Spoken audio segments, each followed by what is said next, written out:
Год назад, в середине мая, я попала на одно мероприятие, которое до сих пор не оставляет меня в покое. Покрытые девушки сегодня осваивают очень прогрессивные направления психологии, нейропсихологии, психодрама, да, и это в обществе, где психолог приравнивается к психиатру. Я приезжала на автобусе, а я куда-то находила, куда деть этих маленьких детей. Я получала огромное от этого удовольствие, но безумно уставала.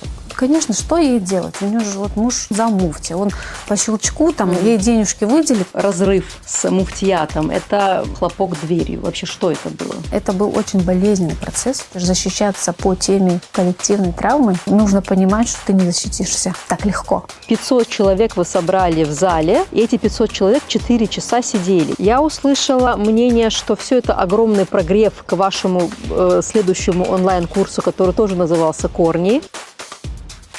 Я вот почему-то верю. Я почему-то верю, что я могу какие-то смыслы общие, важные донести. Если бы у вас была одна вещь, которую вы могли бы сказать всем крымским татарам, то что бы это было? У меня очень много вопросов к человеку, которого я знаю давно, но, тем не менее, ни разу не получалось задать их вживую. Зинеп Ханум, селям алейкум. Это даже удивительно, что при нашем таком долгом знакомстве мы с вами впервые встречаемся в формате интервью. У меня к вам очень много вопросов. Я вам очень рада. Увидев один последний анонс, я решила, что пришло время задать все вопросы вживую и поделиться результатами этих ответов с вами. Зейнеп Баирова, психолог. Как еще вот можно вас дальше титровать? Селям алейкум, хош келдіңіз. Я вообще рада вас видеть. Чувствую такое сердцебиение. Ох, накопилось вопросов. Ну так, волнительно. Но мучить да. Может быть, буду. Уже да, так ну я готова. Вот извинюсь. сдаться в руки на GFME можно. Можно, да? Да, можно. Вот. А так я идентифицирую себя, я представляюсь как психолог, теолог. Общественный деятель. Вот как раз-таки с этой вашей общественной деятельности я и хочу сегодня начать, потому что вот мы с вами знакомы, наверное, лет 20 уже. Я помню вот эти первые эфиры, когда вы приходили на Крымско-татарское радио «Мейдан», на телеканал. Вы были молодая, у вас один за другим рождались дети. Тем не менее, раз или два раза в неделю, я помню, эти программы выходили, они в прямом эфире, вы вели женские просветительские программы на религиозную тематику. Вы как это все вытянули? Вот это какой-то адреналин или какая-то ваша большая миссия? Что это тогда было вообще? Ну, на тот момент я была мама 2 маленьких детей. Мне было, наверное, 23 или 24 года. И мы тогда не жили в Симферополе. Я преподавала в женской духовной гимназии, Азовской исламской медресе. Тогда, наверное, если брать конкретно вот этот опыт, для меня это было приключение. Потому что я человек частично считаю, что творческий. И педагогическая деятельность, как бы мне не было это интересно, я чувствовала, что вот чего-то вот не хватает. То есть вот как-то хотелось бы это пошире, побольше. И телевидение, эфиры, оно, наверное, удовлетворило вот эту потребность в какой-то новизне. И да, частично, наверное, это был адреналин. Потому что сейчас, по прошествии 20 лет, я когда вспоминаю этот опыт, мне кажется, это было сумасшествие. Потому что я приезжала на автобусе, я куда-то находила, куда деть этих маленьких детей, я получала огромное от этого удовольствие, но безумно уставала. То есть ты выходишь за рамки кабинета и попадаешь, грубо говоря, в дом каждого крымского татарина. А в какой момент вы из диноджаса, религиозного наставника, превращаетесь или понимаете, что вам надо становиться психологом? Это был 2005 год, когда я поступила на факультет общей психологии, потом перешла на глубинно-ориентированную специализацию. И как бы у меня уже диплом был, но я начинала первую свою практику со студентами, со взрослым поколением женщин, которые оказывались тогда в моем окружении. Все свои дипломные исследовательские работы я тестила на учениках в медресе. И потом, когда у меня началась практика, я, наверное, лет 5 не говорила никому вот так вот громко о том, что я вообще-то веду практику. Ну, тут коллеги меня поймут, это такой, знаете, сильнейший синдром самозванца. Да, у меня есть диплом, а я могу вообще уже говорить, что я психолог. Кстати, даже на тот момент, когда я на телевидении работала, у меня спрашивали, как вас представить, и там был один опыт, когда мне написали «Рухиятче».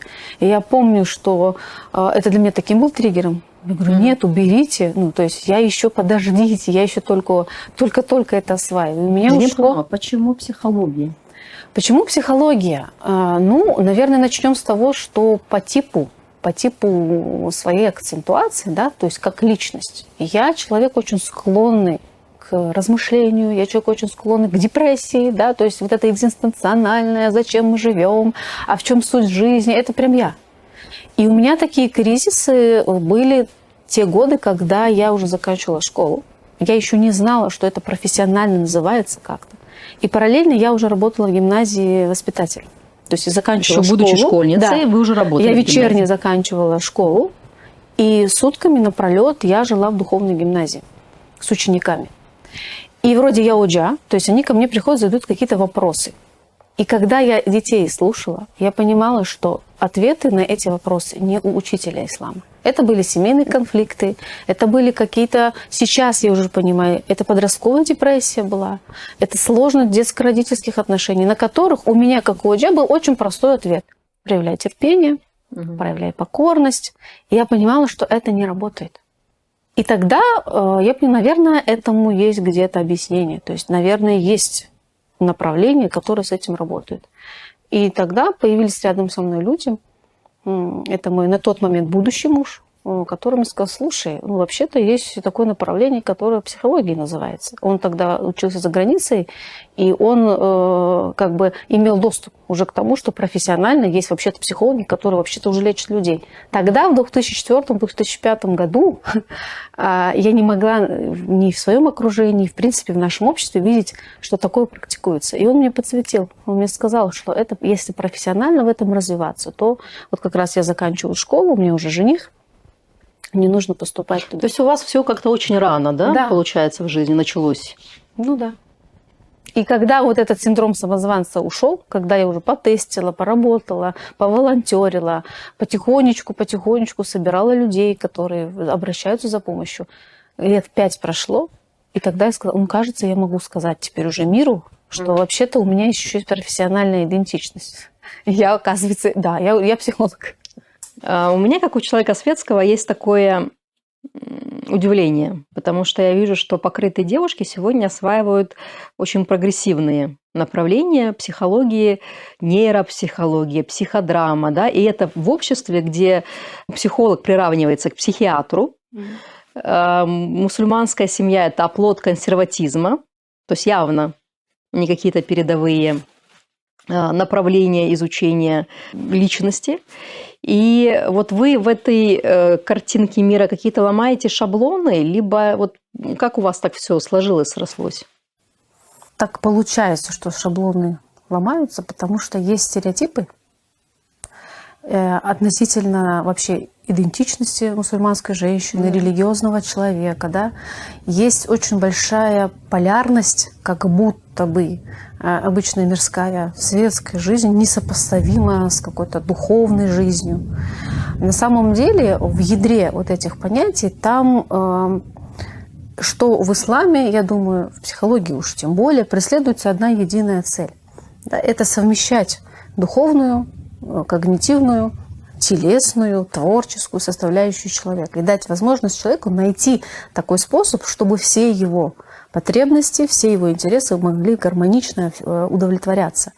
Тот ислам, который вижу я, тот ислам, который чувствую я, он мне дает вот это понимание, что на самом деле, если наука, она служит человечеству, то она не то чтобы имеет право, она должна быть использована людьми.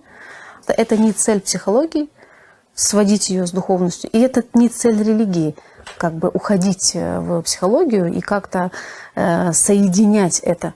Но на самом деле эти два направления, они по итогу служат одной цели. да, обеспечить человеку комфортное существование. Просто религия, она еще про комфорт в другом мире, а психология, она про душевный покой. Когда я вообще в университете появилась, девочка в платочке, 18 лет, которая пришла изучать психологию, я уже там встретилась с тем, что вы вообще учитесь. И сегодня до сих пор, когда я участвую на каких-то форумах, конференциях, я вижу, что очень много удивления. То есть, до сих пор у вас, до сих пор, да. В некоторых регионах особенно. Угу. Хотя я уже забываю, что есть вообще-то я в платке, и когда я встречаюсь с каким-то удивлением, вы психодраматист, вы тренер, вы учите психодраме, и я сначала, а потом говорю, подожди, я же в платке.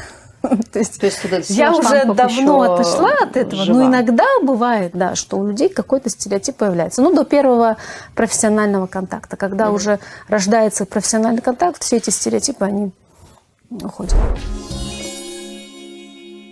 Это что? Вы занимаетесь спортом? Это экспонат музейный.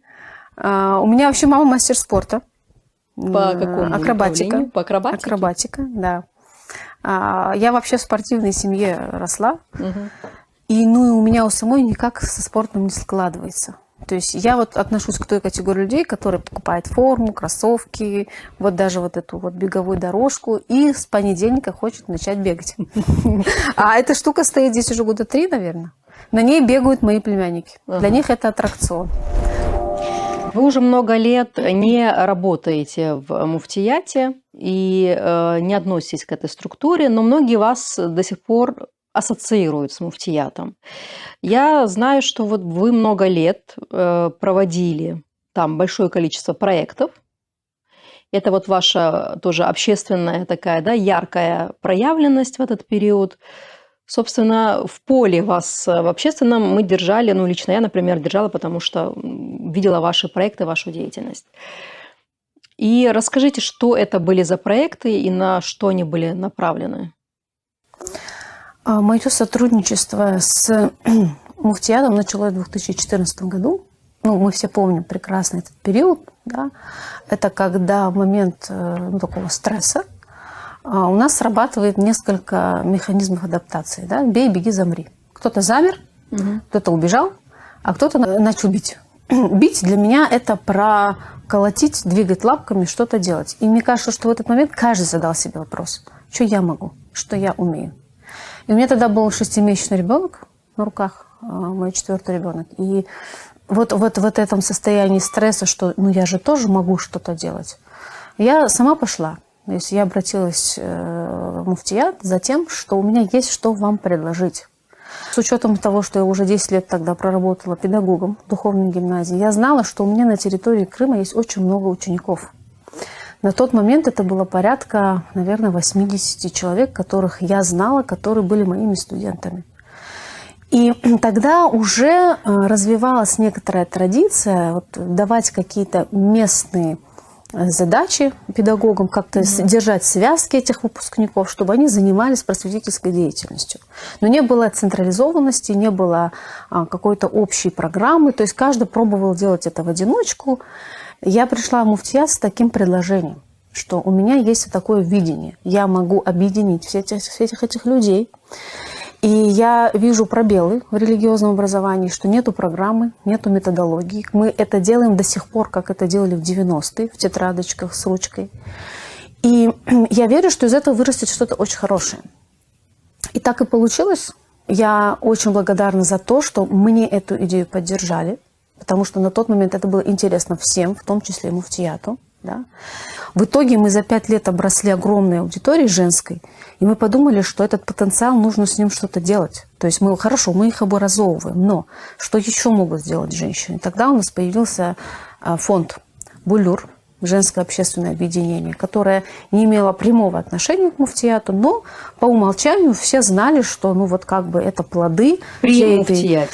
Не при муфтияте, а скорее муфтият – это то, что, наверное, идеологически, да, мы мы соприкоснемся. Не было, естественно, никакого финансирования этого проекта, мы не отчитывались, то есть у нас не было... Это была такая просто женская инициатива, общественное объединение. Ну, наверняка это еще было как некий такой зонтик с точки зрения каких-то общественных организаций, да, потому что после 2014 года страшно было что-либо создавать, я так понимаю. И было очень много замирания, и появился запрос размораживать. И вот это женское объединение, оно работало на то, чтобы вне мечетях, вне какой-то религиозной деятельности вообще с женщинами работать. Потому что при муфтияте мы работали исключительно в религиозном направлении.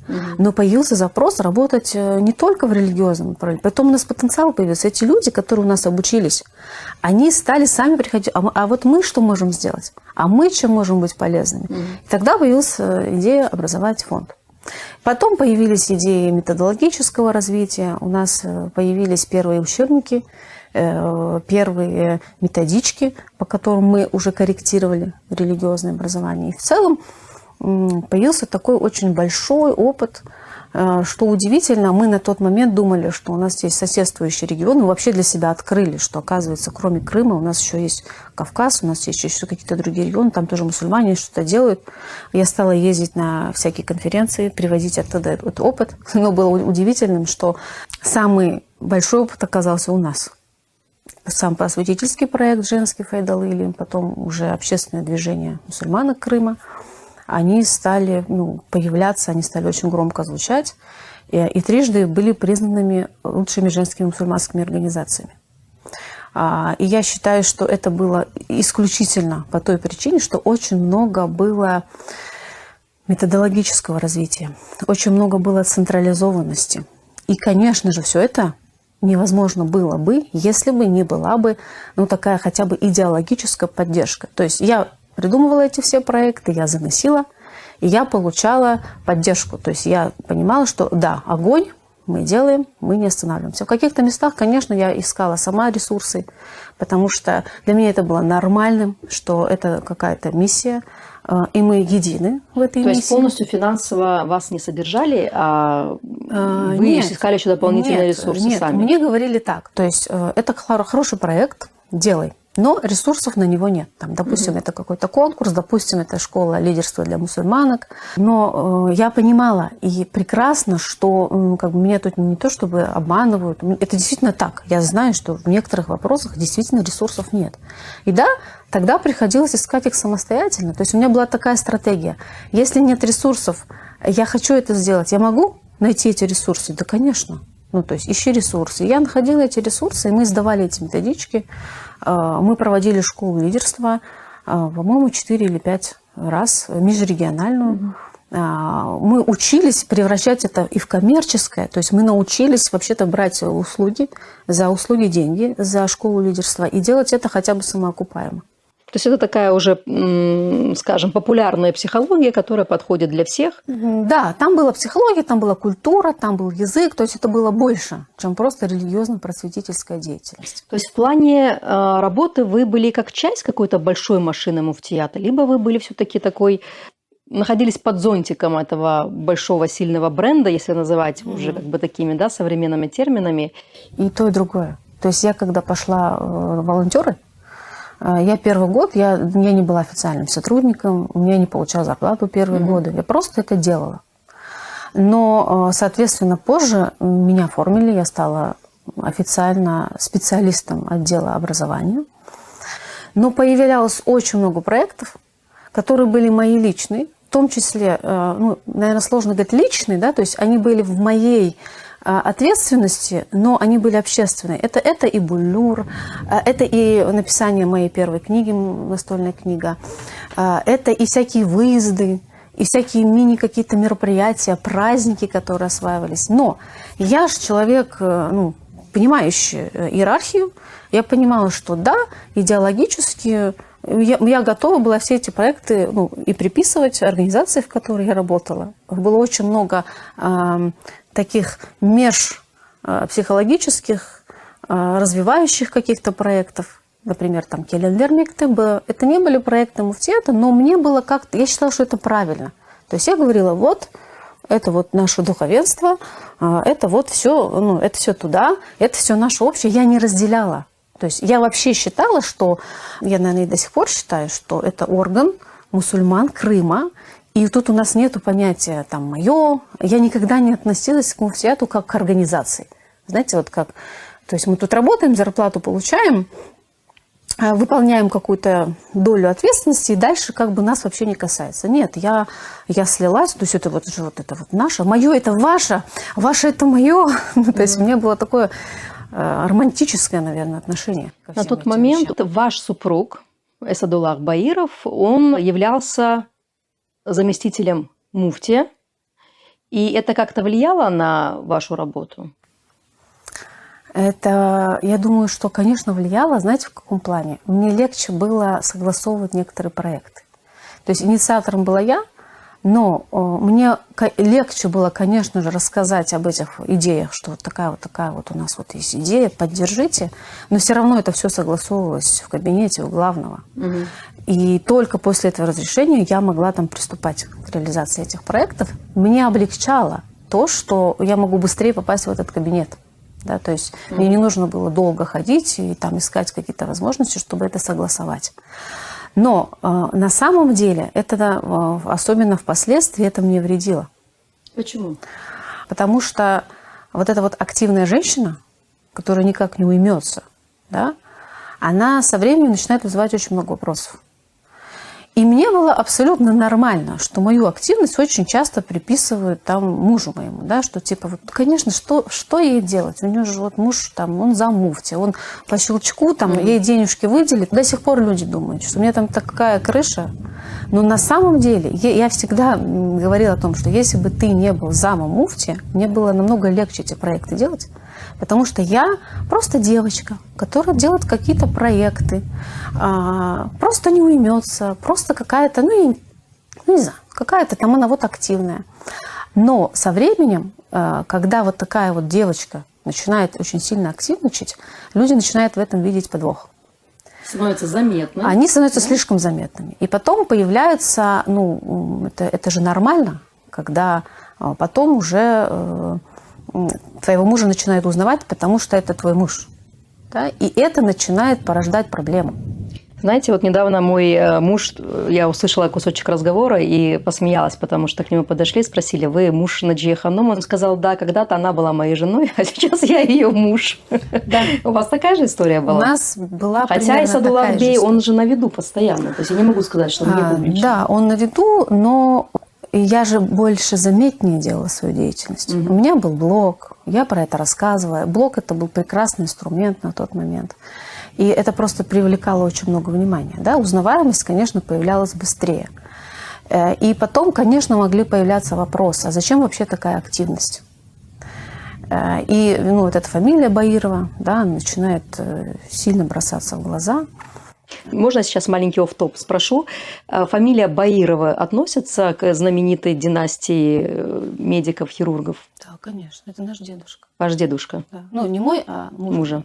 Ваш громкий такой разрыв с муфтиятом, это было вот именно следствие того, что вы стали слишком заметны, вас стало слишком много, либо это такой хлопок дверью? Вообще, что это было?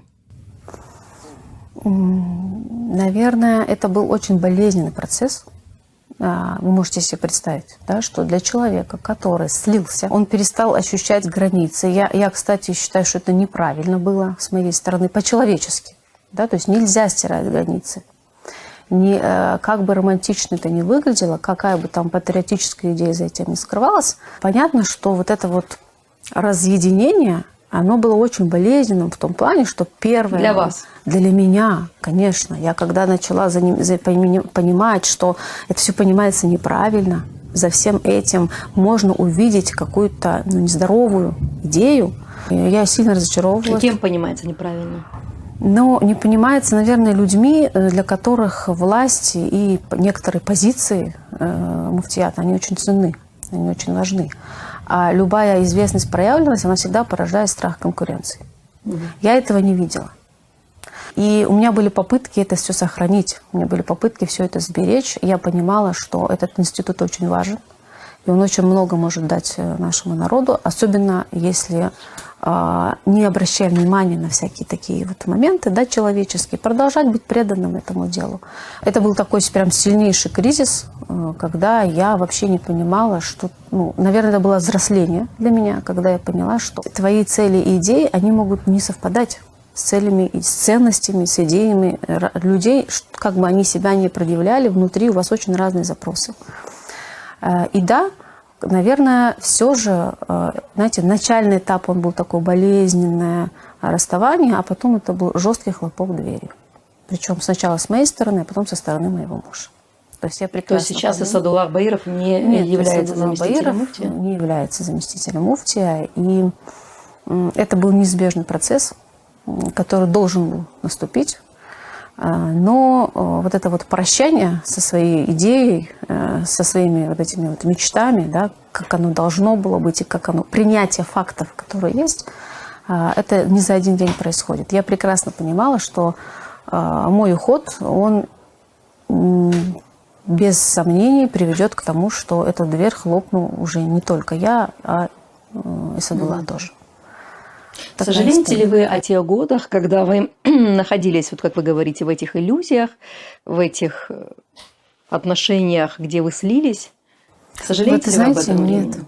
Нет. Я понимаю, что если бы я тогда четко понимала вообще, что происходит, если бы мне тогда кто-то сказал, что ты знаешь, все вот так вот закончится, что вся эта твоя активность, она будет расценена иначе, я бы, наверное, не смогла успеть сделать столько всего, сколько мы сделали тогда с командой. У нас появилось столько проектов. Они не спасли всю судьбу крымско-татарского народа. Они и не были для этого вот таком предназначены, чтобы все наши проблемы решить. Я знаю и косяки свои, я знаю, что еще можно было и что не случилось. Но при этом я благодарна, что я там была наивна. Потому что вот когда ты очень четко сканируешь реальность, ты уже не так смело идешь на какие-то проекты, где там нужна была смелость и чуть-чуть безумие. Это, знаете, вот есть такое у зумеров слабоумие и отвага. Вы знаете, Байрам. Про это? Да, слабоумие, наверное, да. Байрам. В день Байрама, вот буквально несколько дней назад, я не отвечаю на телефонные звонки абсолютно, принципиально. А тут Байрам ведь, ну мало ли кто. Еще смотрю крымский номер, я думаю, нет, ну что-то вот надо ответить. Я беру трубку. Мне звонит женщина, старенькая. Она спрашивает меня по имени, я ей говорю, да, это я. Она говорит, вы знаете, сегодня Байрам, мне 80 лет. Я читаю Коран в оригинале. Мои дети читают Коран, и мои внуки читают Коран. Я живу в Софиевке, она говорит. Вы приехали к нам в Софиевку, вы собрали народ, мы там ходили с имамом, мы собирали людей, вы привезли молоденькую учительницу сюда. И я вспоминаю реально, как это было. Вот примерно была такая погода, недостроенная Софиевская мечеть. Мы едем, договариваемся, кто будет преподавать. Девочка, это моя ученица, она дрожит, она боится. Я говорю, будет нормально. Мы даем методологию, мы рассказываем, что надо делать. Она говорит, я же там научилась читать Коран, а потом я научила своих детей. И мои дети научили своих внуков. И вот сегодня, говорит, Байрам, мы все встали и читаем Коран. И я, говорит, вспомнила про вас.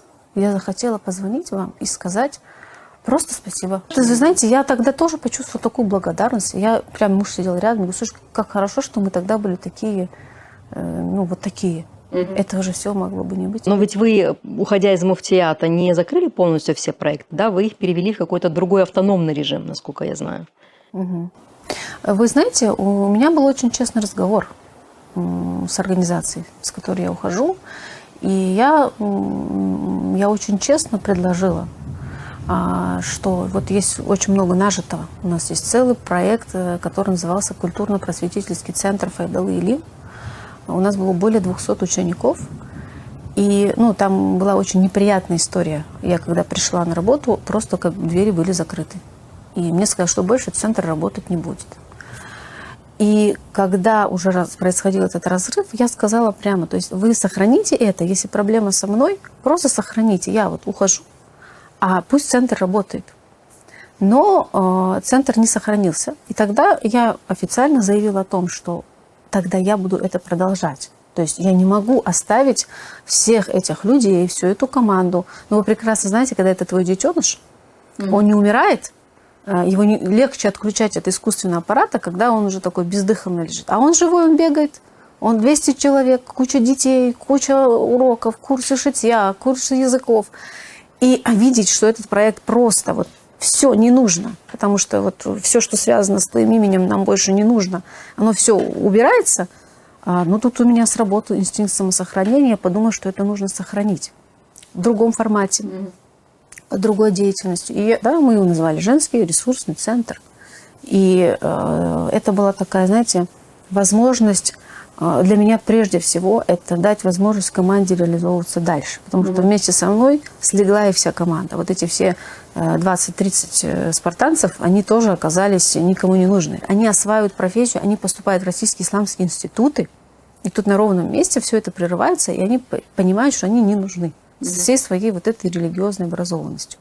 И тогда проект «Женский ресурсный центр», он был некоторой такой возможностью сохранить, дать возможность этим людям реализовываться. И тогда, конечно, нам пришлось, ну, естественно, все затраты, все расходы, все, аренда, здание, куда, все с нуля, нам пришлось вывести это на коммерческую основу. То есть если раньше все наши курсы, естественно, они были под эгидой духовного управления, муфтият оплачивал все расходы настолько, насколько это было возможно. Это была одна история. А здесь появилась история, что не получилось этих людей обратно пристроить, они там оказались не нужны, и нужно было как-то реализовать. Потому что это часть вашей команды? Потому что они поддержали не того, кого надо поддерживать, да, и какой-то странный был выбор, такой чисто наш, да, крымско-татарский. Да, вот. есть. Поэтому центр, он служил вот такой идеей и служит. Он досуществует до сих пор? Да, конечно, 4-й год. Уже 4 года прошло, я сама удивляюсь, что столько времени. Он на самоокупаемости. То есть у нас нету спонсоров каких-то. Мы просто сделали чек минимальный. 3000 рублей у нас стоит детское пребывание. 5 дней в неделю. 3000 рублей? Да. Ну, это... Чтобы вы понимали, это не коммерческий проект, но он самоокупаемый. Как мама дошкольника, да. Конечно. Мы, да. конечно, могу сказать, что это почти государственная цена. Мы сохранили наших учеников, мы их довели до какого-то уровня, мы сохранили команду, преподавательский состав. Это, я не знаю, чем закончится, потому что сильно мир меняется. Зинеп Ханум вообще ведет быт домашний? Вообще ведет. Ведет, да? Ведет. Не скажу, что я в этом очень успешна, но... То есть вы не делегировали все полностью? Не, у меня был период, когда я делегировала. Был период, когда у меня были помощники. Но вот последний, наверное, год я сама. Ну как, дети. У вас выросли дети, да. И это, наверное, и послужило тому, что мы отошли от помощников и начали как-то договариваться с детьми.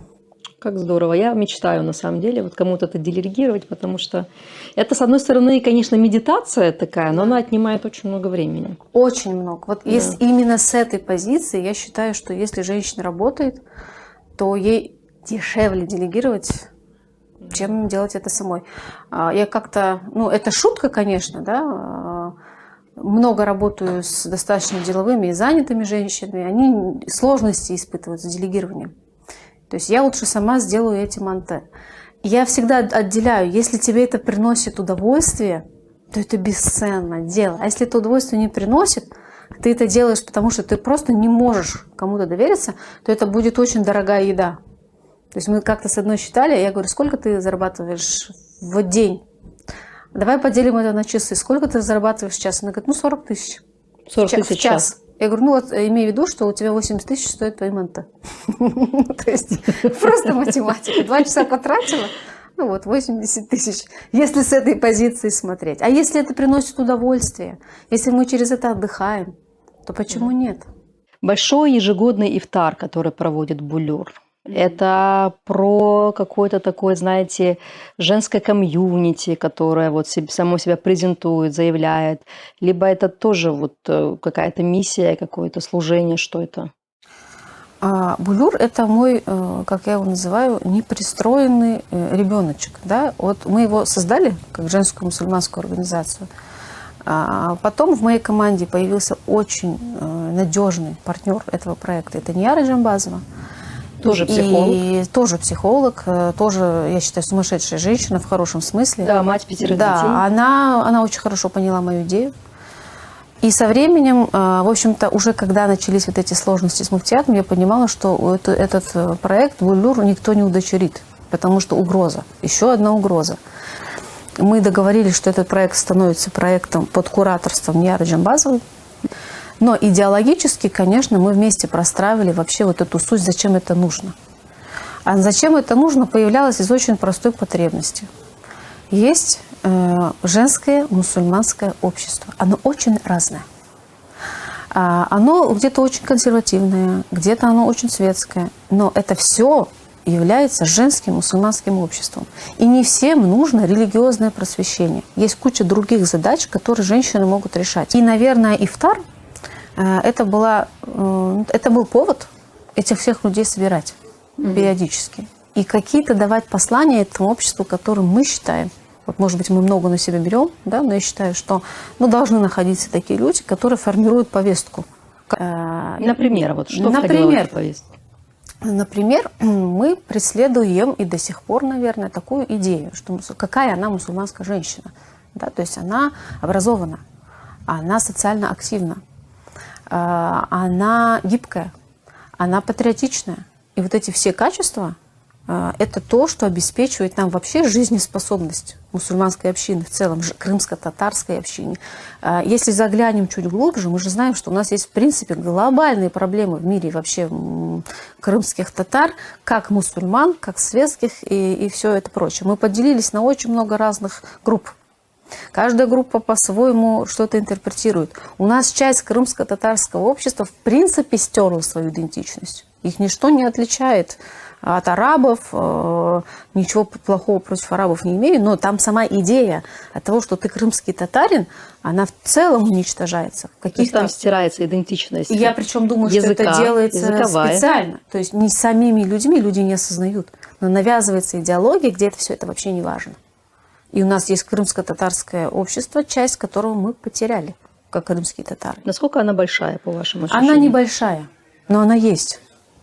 Она не влияет на какие-то серьезные процессы нашего крымского мусульманского общества. Они внутри в этом. Закапсулировались. Причем я это говорю не с осуждением, а я это говорю как проблема, которую мы, как женская инициатива, мы хотели контактировать. То есть мы тоже хотели выйти и искать какие-то моменты, призывать к тому, чтобы что бы ни было, какими бы мы ни были наполнены разными содержаниями. Да, это утопично звучит, это так романтично звучит на самом деле. Но попытка-то была. Была попытка это сделать. Говоря о том, что стерли идентичность, вы имеете в виду идентичность крымско-татарскую? Крымско-татарскую. Знание языка, да, которое не признается. Привязанность к Крыму. Знание языка, привязанность к Крыму, к традициям. Это вся наша история. Это, в принципе, на ответ, кто я такой. Сначала, если у меня звучит «я мусульманин», а потом у меня звучит «я крымский татарин». Да? То есть у меня очень много объяснений, вот вам, как почему. человеку из мусульманской среды, как теологу, разве это не близко такое определение? Когда на первое место выносится именно религиозная идентичность? Я считаю, что это перед Богом правильно. То есть перед Богом сначала у тебя проверяют, ты верующий перед Аллахом, да, а потом кто ты. Но одной идентичности «я только мусульманин», я считаю, перед Аллаху там это не важно. То есть дальше что ты, да, кто ты. Но я понимаю, что наше мирское очень сильно переплетается с нашим духовным. И на втором месте там должна быть идентичность. Там должно быть понимание, это я уже как психолог даже говорю, там должно быть понимание, я вообще кто я такой. Потому что если просто саму религиозность наложить, на что ее накладывать? Где это ядро, которое будет носить это? То есть мы сейчас такие глубокие темы, на самом деле, да, можем уйти. Вот это ядро, оно очень важно. После вот этой второй идентичности есть, например, я там мама, да, я жена, я дочь. То есть я не знаю, в каком порядке это надо располагать, но вот вы об этом говорите. Да, конечно. То есть есть референтные группы, с которыми мы себя отождествляем. Да? Там я мусульманин, я крымский татарин. Кто я еще? Я врач, я журналист, я психолог, я потом ниже. И вообще, если с психологической точки зрения смотреть, хорошо, когда у человека очень большой этот атом идентичности. То есть, главное, чтобы они не конфликтовали между собой, чтобы они были гармоничны. Это, кстати, является психологическим здоровьем человека, когда у него много референтных групп, он может себя с ними идентифицировать, это дает невероятный ему ресурс на самом деле.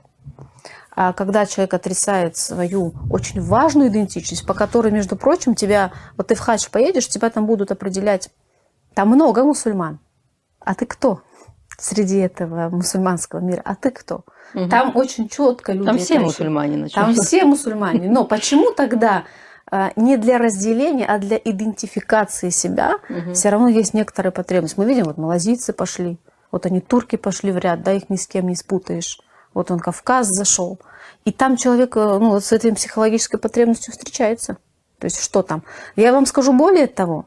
Если мы сейчас пойдем далеко, я вижу, что как бы вы одна из немногих, кто в принципе нам рассказывает про этногенез крымских татар. В силу своих скромных возможностей, интересов и так далее. А там же есть очень важный момент, что вообще-то как бы духовная идентичность, она сыграла ключевую роль в нашем формировании. Да? То есть мы себя идентифицировали с мусульманами, и вот эти все народы, мы объединились, и мы стали...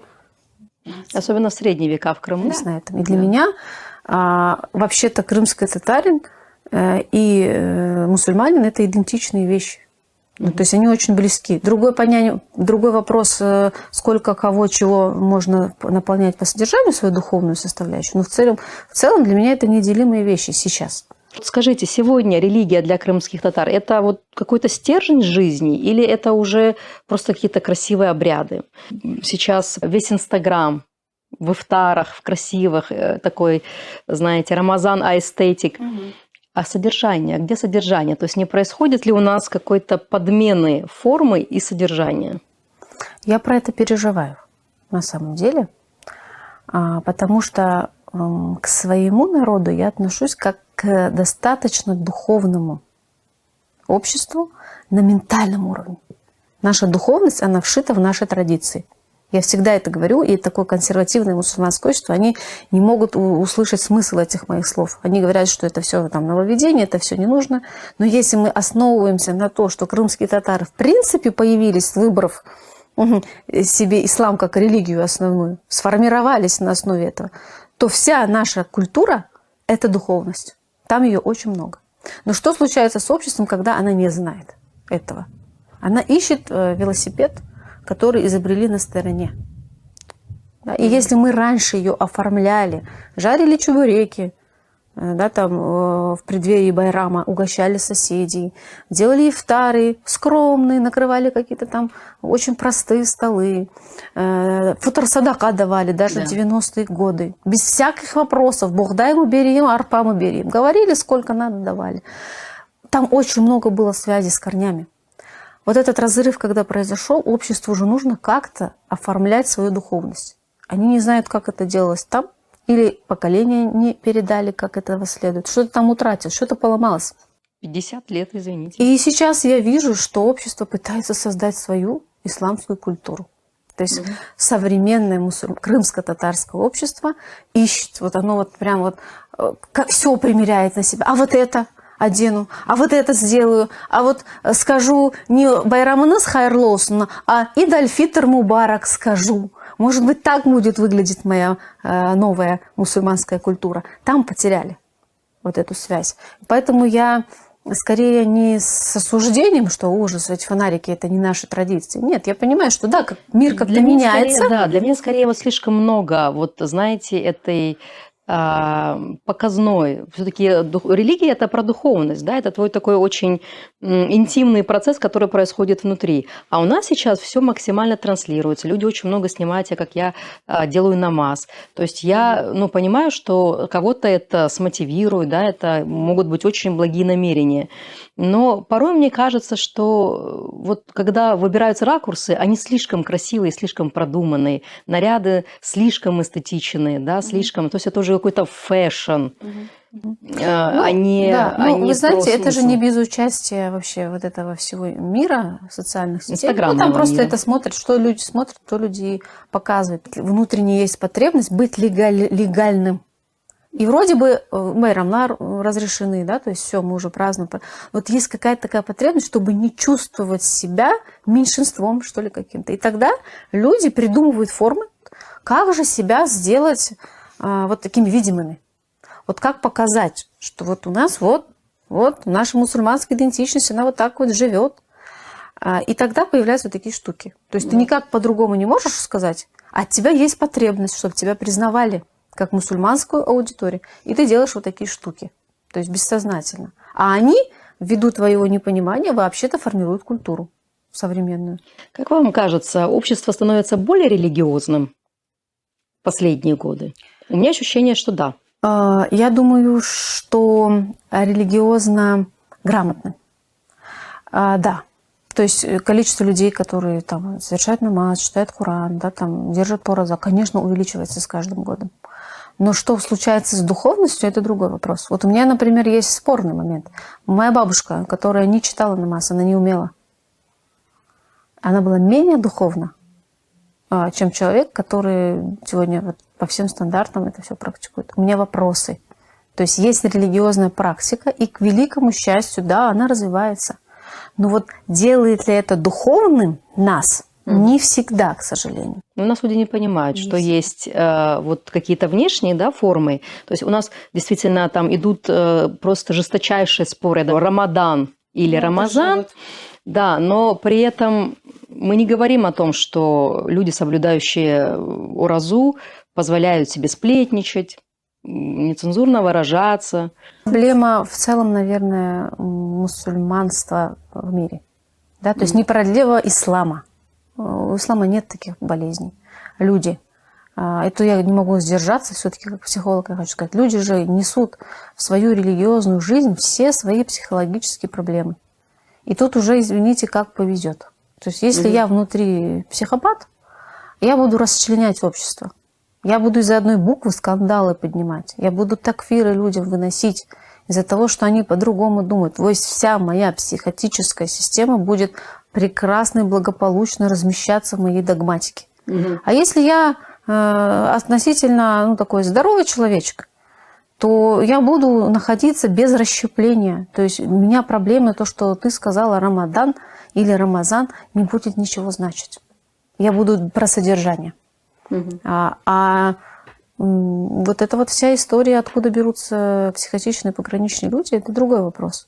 Но то, что они будут всегда размещаться и в светской, кстати, жизни, я не скажу, что только мы только тут это можем увидеть. Просто в светском мире нету столько принципов.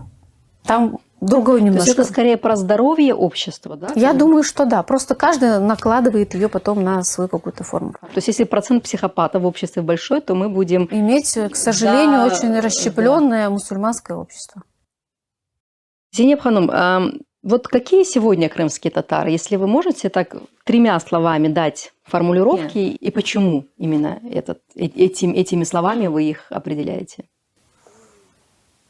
Такая всегда ответственность. Знаете, когда мне такие вопросы задают, я себе говорю, а немного ли я на себя беру? Я тот человек, который может сказать, наверное, как-то вот опираясь чуть-чуть на свою роль общественника, да, наблюдателя, да, из этой позиции. Это не некий вердикт, не приговор ни в коем случае. Какими я вижу? Ваше наблюдение. Во-первых, я вижу очень умными. Это из хорошего.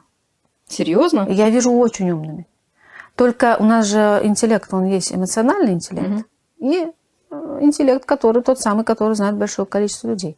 Я замечаю это, и это отмечаю не только я, это отвечают мои коллеги. Когда меня заменяют мои коллеги, работают с моей аудиторией, со студентами, с группами. Ваши коллеги не крымские татары? Не крымские татары и не из Крыма. Они говорят, о боже, какие умные. То есть вот этот уровень именно интеллекта, схватывания, понимания, что к чему, он достаточно высокий, по моим наблюдениям. Много не нужно говорить, то есть люди умные, они очень быстро все понимают. Но в этой же умности, я думаю, иногда и проблема. Горе от ума, да? Слишком развита когнитивная сфера. Эмоционально все сложно. Да? То есть я не могу сказать, что у нас очень высокий эмоциональный интеллект, к сожалению. Да? То есть IQ, да, а AQ, там есть сложность. И этому есть объяснение, я знаю как бы примерно, почему это так. Вот. А второе, и не в обиду, можно мне, наверное, про своих так говорить, я считаю, что мы достаточно нарциссическое общество. Только у нас нарциссизм свой. Какой? Это, знаете, как шутка. Мне брат все время высылает шутку. Он говорит, когда я разбогатею, про это никто не узнает, но будут знаки. Хочется, а не могу. Вот. Потому что если я скажу, что я купил себе Мерседес, да, и это же будет показывать, что я так удивился, что я купил Мерседес. Это же я должен сделать вид, что я каждый день вообще-то покупаю Мерседес. Это такая шуточная форма. Что я имею в виду под нарциссизмом? Да, это очень большое сомнение в своей ценности. Но это же вот нарциссизм, да. Это же про это. И он имеет просто разные защитные механизмы. Да? И вот один защитный механизм – это горделивость. Просто посмотрите, как люди относятся к своим звездам в Крыму и за его пределами. Идет серверка Кура. Ну, такая яркая картинка. Сервер, селям алейкум. Я буду очень хотеть подойти к серверу Кокура. Я захочу ему сказать: я с детства слушала вашу музыку, вы мне так... Я никогда этого не скажу. Я сделаю вид, что я вообще не знаю, кто такой этот человек. Но если где-то там, в другом регионе, хоть какая-то звезда пройдется, за ним будут бежать, его будут признавать. Это еще один такой пример, где я могу развидеть, да, вот это вот утраченное чувство ценности и разные механизмы адаптации. У нас очень большая проблема из-за этого с признаванием друг друга. Да. Сложно, проблема, да. Сложно признать. Почему? Потому что я это вот связываю с вот этим нарциссизмом. То есть там и есть вот это вот страх признать другого равно обесценить самого себя. Это характерно для нашего общества. Это исключительно доминирует в нашем обществе. Это в любом обществе есть. Это тоже последствия каких-то травм? Конечно, потому что нарциссизм появляется там, где исчезает самоуважение.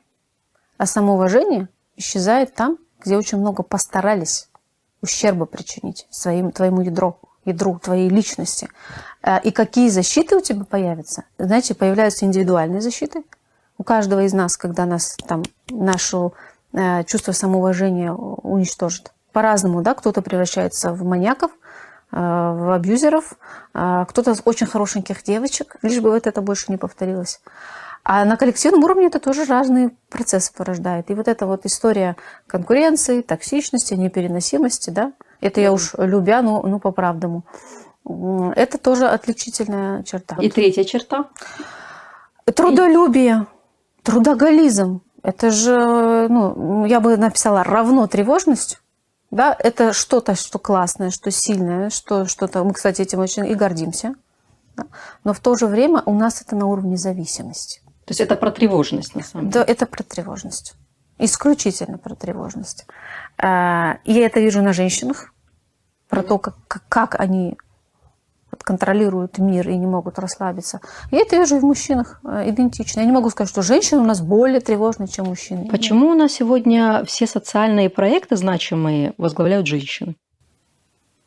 У меня есть на этот ответ про чувство ответственности. То есть у женщин крымских татар чувство ответственности Я больше? думаю, что они смелее берут ответственности. В принципе, женщине легче брать ответственность в некоторых вещах, потому что облажаться не так страшно. То есть, если она даже не сможет... Если она облажалась, то так. она же девочка. Женщина, что с нее взять? Да, не получился у нее. Я не сказала слово погрубее, но да. вы примерно поняли. Да, она играется, хазбалаш ты. Ой, давай башлер я па. Что взять? Да, и она сама к себе, кстати, часто так относится. Я просто девочка, а смотришь, мамонта несет огромного, еще там ряд мамонтов за ней идет. Говорит, так я же девочка. Она не осознает даже, что это такое на самом деле. Ей просто. А у мужчин там же, в принципе, социальный институт мужской очень сильно ранился. И вот это чувство самоуважения, вот этот страх взять ответственность, его очень много. Поэтому, да, случилось. В вашей семье так? Или вы все-таки на равных? Тащит мужчина. В нашей семье, наверное, на равных ввиду разных сфер. То есть мы очень разными сферами руководим. Живем сейчас, последние 5 лет. Да? И я скорее, знаете, член семьи, который сначала делает, прыгает с парашюта, а потом думает, он есть вообще этот парашют, я его вообще включила, он рабочий, но у мужа больше роль, он подстраховщик. То есть он уже знает, что там меня ждет, и он впереди, или там выстелит что-нибудь, чтобы я не упала, будет меня там ждать, или где-то, может, остановит. Скажет, нет, это очень рисково, ты туда не лезь. То есть это такой прорацио вашей паре? Да, он очень рациональный, он очень аккуратный. Импульсивные вот такие вот действия, нелогичные, это не его история. Он такой теневой генерал. Садалла Ходжа, вот мы о вас немножко начали говорить. Вы сейчас свободный предприниматель. А не секрет, в какой вы сейчас сфере работаете? Ну, Marketplace одно из направлений Wildberries. У нас онлайн-школа с онлайн-продуктами. Она была изначально, в общем, там ею.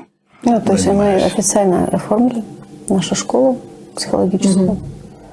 С возможностью выдавать какие-то дипломы. Да. Да, там много продуктов различных именно от психологического направления.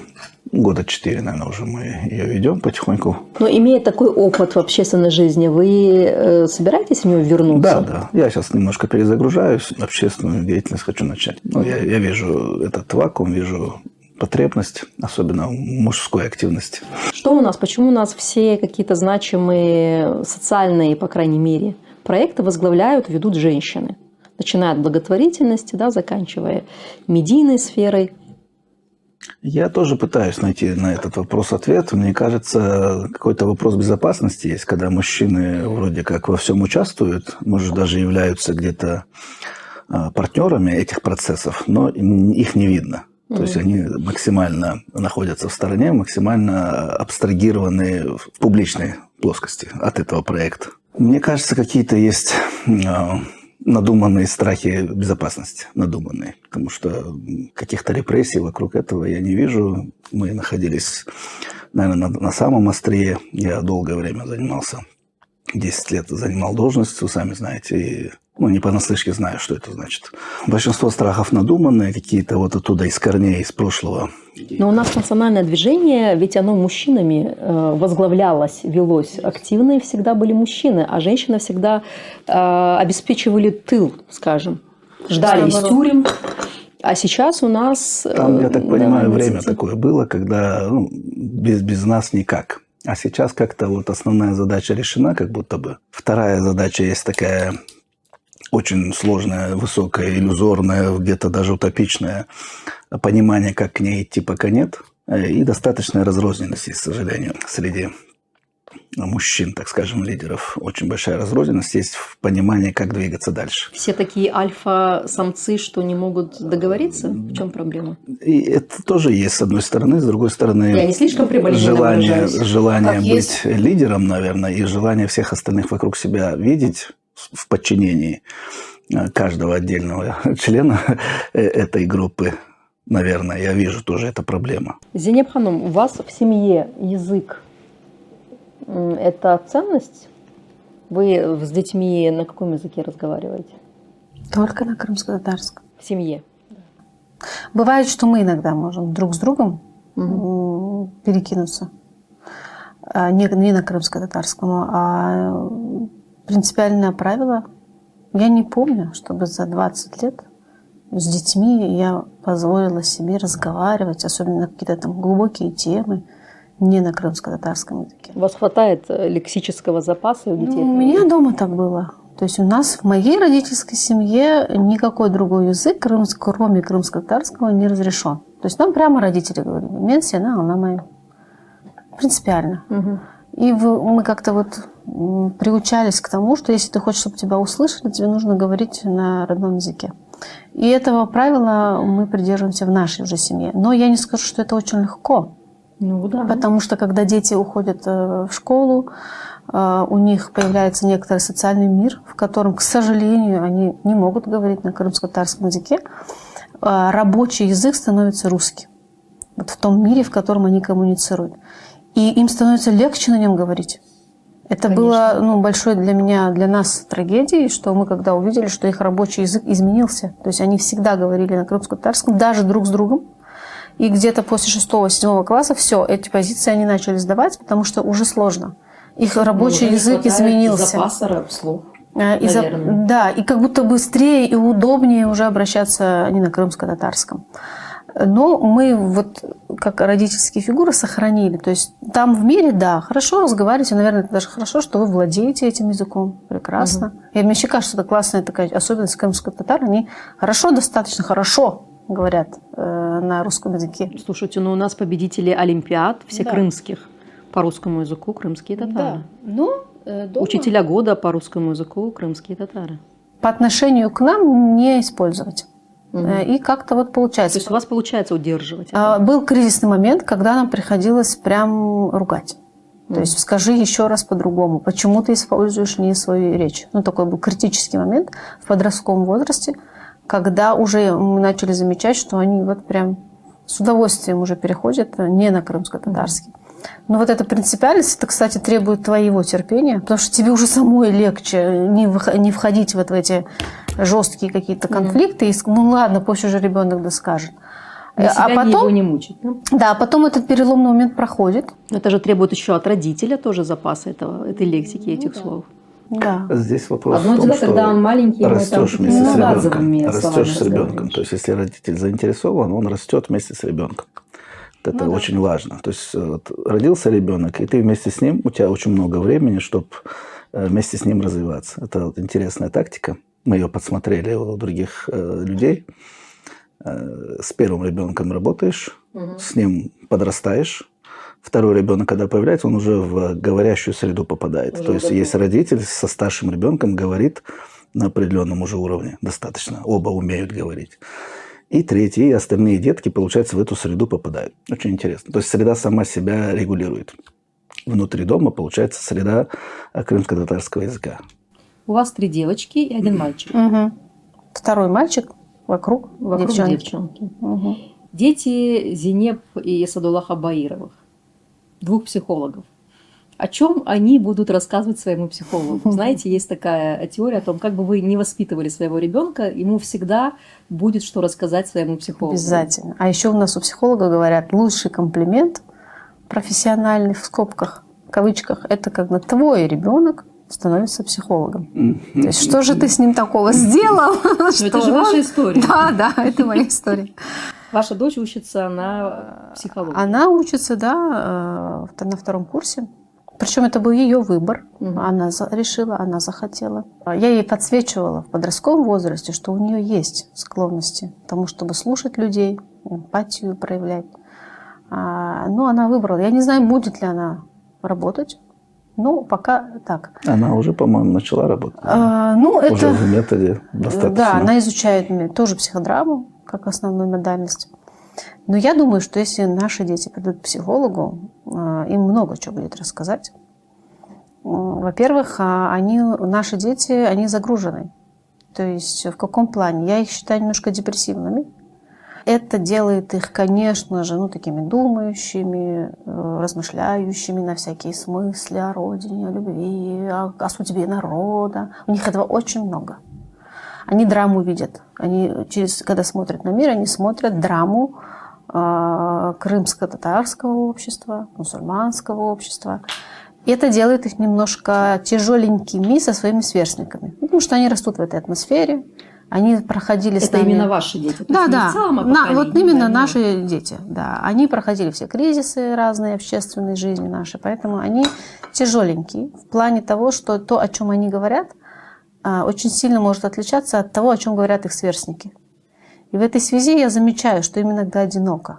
То есть я не к тому, что только наши такие дети избранные, вот они о таких высоких вещах говорят. Нет, они немножко даже ранены. Я бы даже сказала, вот этими всеми общественными фактами, правдами, которые они видели, как бы мы этого от них не берегли.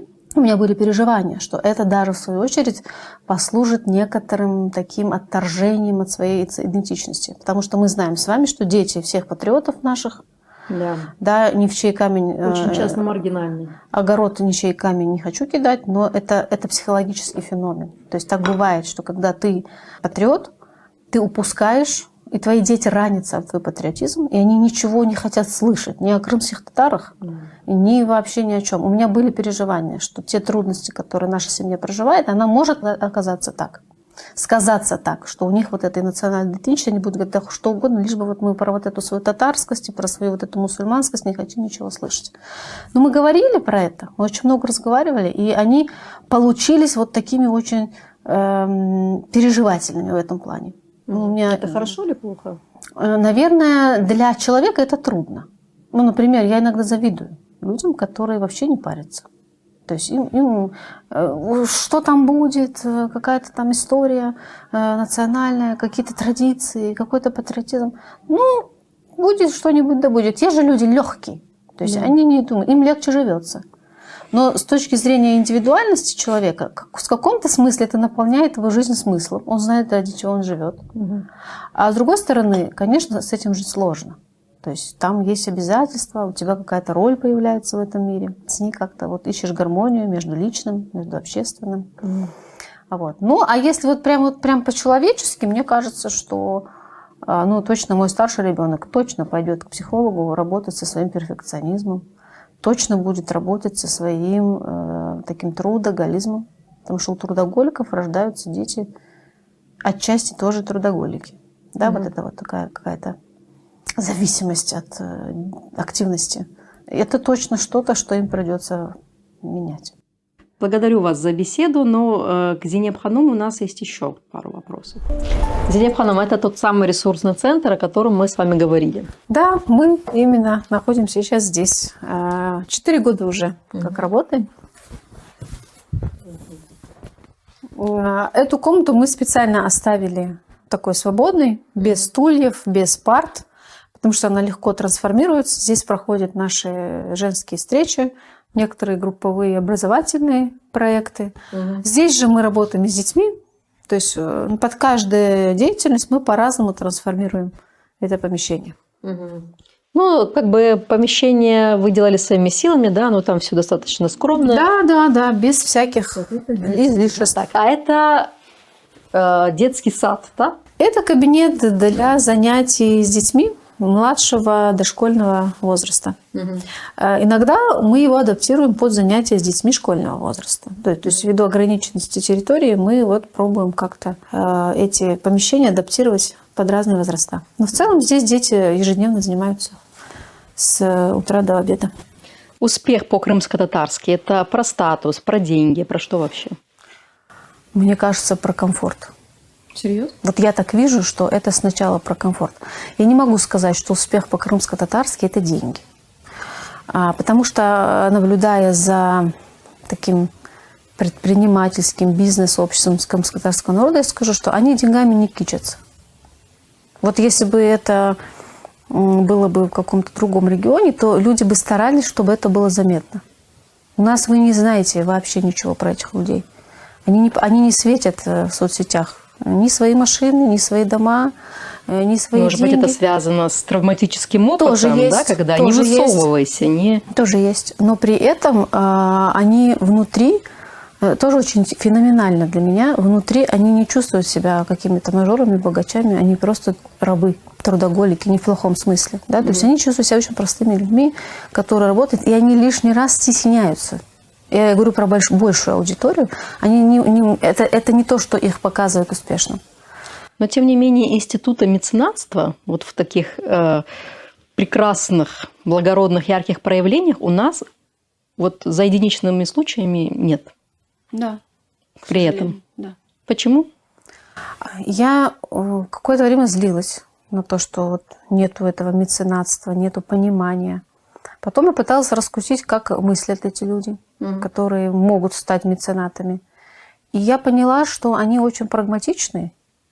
И там, где они не видят четких результатов, они не видят смысла туда вкладываться. То есть я хочу развивать там что-то. Они спрашивают, а что будет на выходе?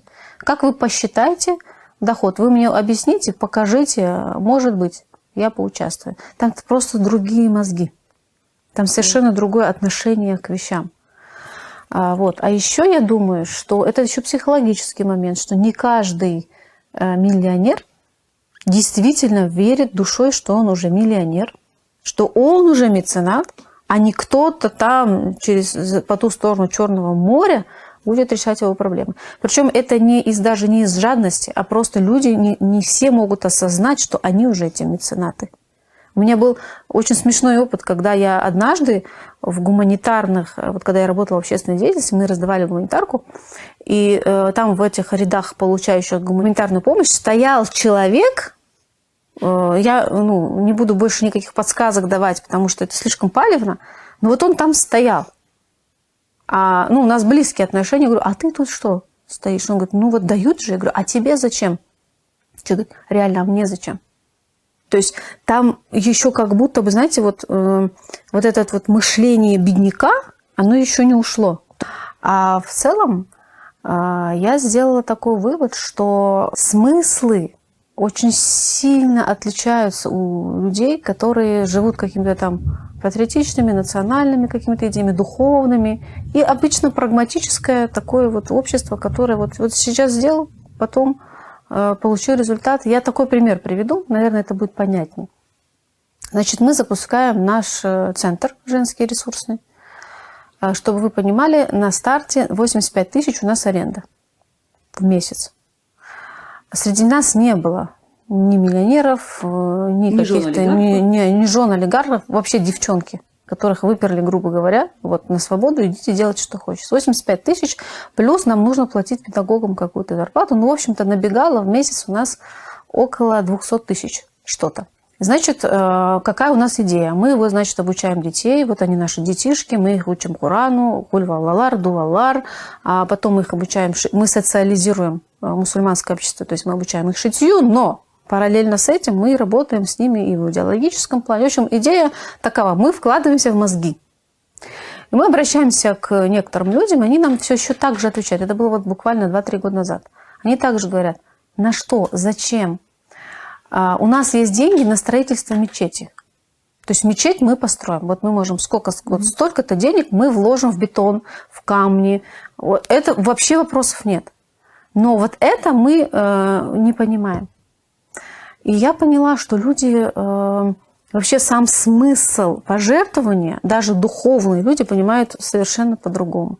То есть там какой-то чистый математический расчет. Ему сказали, что за строительство мечети вот столько-то наград. Можно построить, можно привести своего сына, сказать, мы джами курдам, да, саваб хазандам. А то, что вы предлагаете, слишком эфемерно. Причем, что я пыталась, может быть, это громкие заявления, меня кто-то не поймет, но я говорила, что в мечеть, альхамдулилля, лагашкур, там могут приходить 100 человек, 200 человек в месяц. Аллах берсну, чтобы больше. Я вообще верю, что мечети нужно строить, но не в ущерб образованию. Я понимаю, что институты вот такие в виде мечети, они нужны. Но если туда некому будет ходить, это будет проблема. И некому там будет быть имамами, и некому там будет быть учителями. Я пыталась про это говорить, что мы занимаемся образованием. Мы даем содержание. Мы не знаем, ваши дети эти завтра пойдут в мечеть работать или нет. Но где больше результата? Это спорный вопрос. Но в этом месте еще очень мало понимания. Я как бы не в обиду. Есть люди, которые это понимают. Есть люди, которые это разделяют, но их единицы. Что за книги у нас на столике лежат? Это не религиозные книги. А что за книги? Это вообще как бы одна из очень популярных книг Анны Селин Шутценбергер «Синдром предков», которая в целом написана про связь нашего сегодняшнего психологического состояния с семейными историями.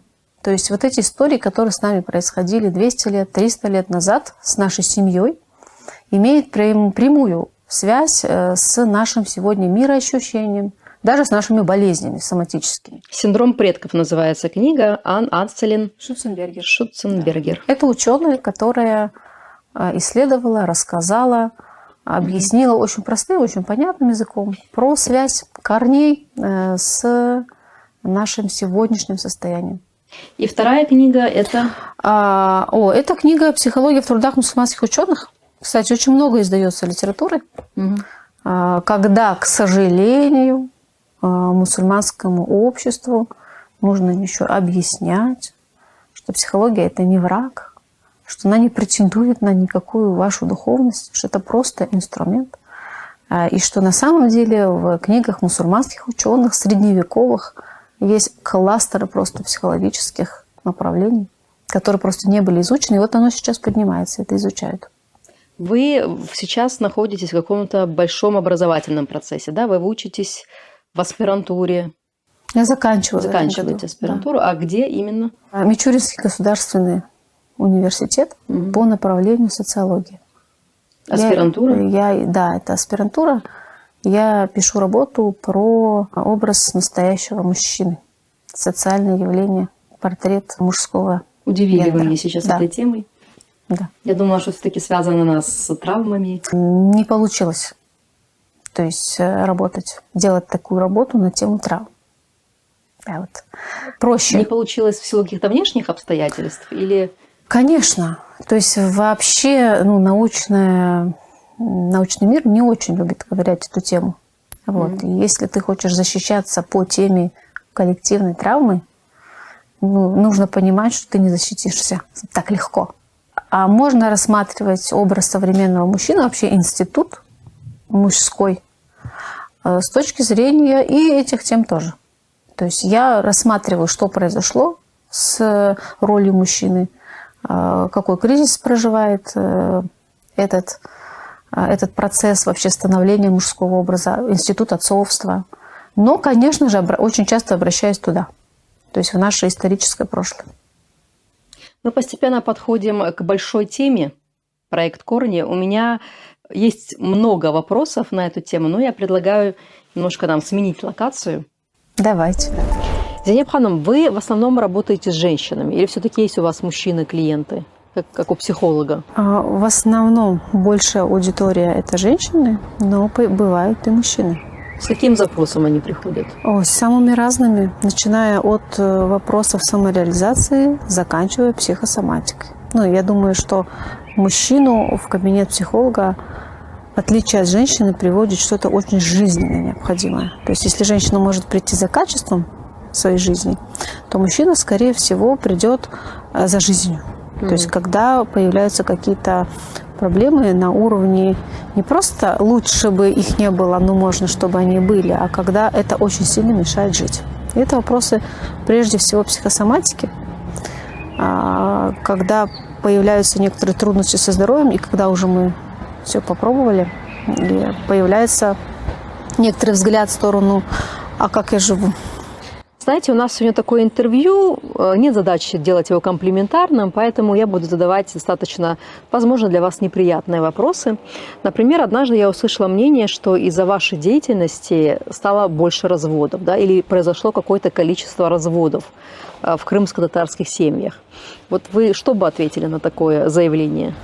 Мне бы, наверное, польстило, что если у меня такое всемогущество, да, что люди таким наделяют большим влиянием меня. Но я на этот вопрос отвечаю так. Наверное, для меня это равносильно тому, что сказать, что с появлением онкологов люди стали чаще болеть раком. Да? То есть у нас есть некоторая тенденция мировая, который задевает и наши внутренние отношения с собой, и наши межличностные отношения.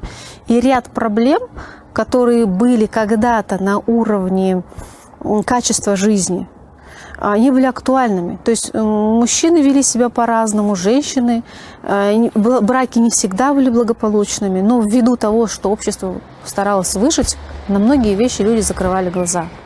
Но с появлением некоторого комфорта в нашей жизни люди стали посмотреть в сторону тех вещей, которые их уже не устраивают. А если они не могут терпеть некоторые вещи. И это неизбежно приводит иногда к тому, чтобы семья распадалась. В моей личной практике я не семейный системный терапевт.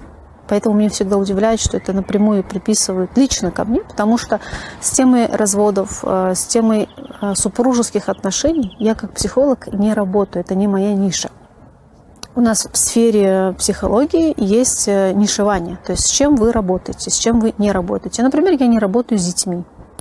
я не работаю с зависимостями, я не работаю с супружескими парами, и я не работаю с темой разводов, как такового в глубине. Моя деятельность, она напрямую связана с глубинно ориентированными процессами. То есть человек может находиться в каком-то личностном кризисе, у него могут быть какие-то клинические проблемы, которые он испытывает на себе. И, конечно же, не напрямую, но мы косвенно всегда идем по линии, в том числе и семейных отношений. То есть что может происходить у меня такого в семье, что я там болею. Да? Но вот. Скажите вообще в целом, институт брака сегодня в кризисе? В сильнейшем, я бы сказала. Угу. В сильнейшем. И есть объяснение этому, что если раньше брак был единственной мерой выживания вообще человеческого вида, взаимопомощь, взаимная нужда, то сейчас брак не является методом выживания, а скорее переходит в нишу комфорта. То есть это что-то про качество жизни. И сохранить современный брак сегодня достаточно сложно, потому что те потребности, которые брак удовлетворял 20 лет назад, они удовлетворяются. То есть мужчина, я не говорю, это хорошо или плохо, но для того, чтобы мужчина чувствовал себя счастливым и наполненным, ему не всегда нужна домохозяйка дома. Он очень многие вопросы может решать и без нее, и иногда содержать домработницу дешевле, чем обзаводиться семьей. То же самое мы можем сказать и про женщин, да, то есть она очень многие свои вопросы может закрыть и без мужа. И тогда брак может держаться только на основе каких-то очень глубоких внутренних потребностей. Если они не удовлетворяются, люди перестают думать, перестают понимать, зачем они рядом. И я не говорю, что это хорошая тенденция или плохая, она просто есть. Она мировая, она не локальная. И, конечно, институт семьи ждет очень большой вызов. То есть, что мы должны предложить друг другу, чтобы мы выбрали быть вместе. На этот вопрос сейчас все ищут ответа. Вопрос. Сколько зарабатывает Зинеп Баирова? И вот если говорить честно, психология, она кормит или это больше про миссию? Для меня, наверное, это уникум. Это 2 в 1. Я бы точно не хотела выбирать профессию, которая не откликается моей смысловой миссии. То есть можно по-разному реализовываться, если вопрос стоит о финансах.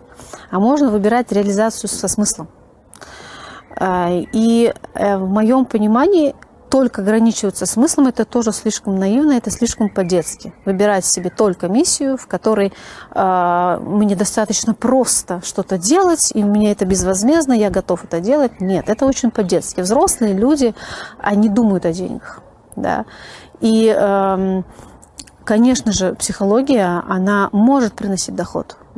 Но если целью является доход, но вот там нет вот этой примеси, что-то полезное, что-то оставить людям, как-то менять, наверное, влиять, да, на жизнь людей, на свою жизнь, то психология – это не тот путь, через который можно заработать сразу много денег.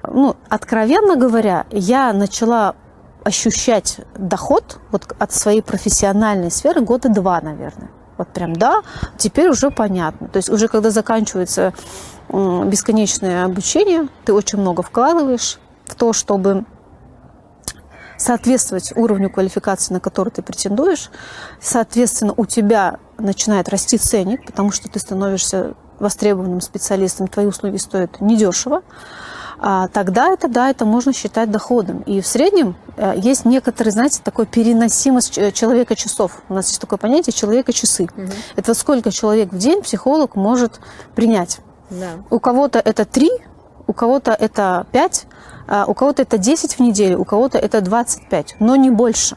То есть потолок самый активный, устойчивый, с большим эмоциональным контейнером специалист может в неделю принять не больше 20-25 человек.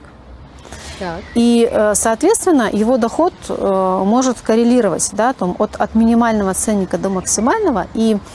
Но есть же вот эти психологи, да, такие раскрученные, у которых одна там консультация 90 тысяч. Есть. То есть это цифра не придуманная, да, я эту цифру увидела в интернете. Есть, да. И она, наверное, регулируется количеством желающих. Видимо, да. Обратиться к ним. Но медийный психолог, популярный. Да, но у меня достаточно средний чек.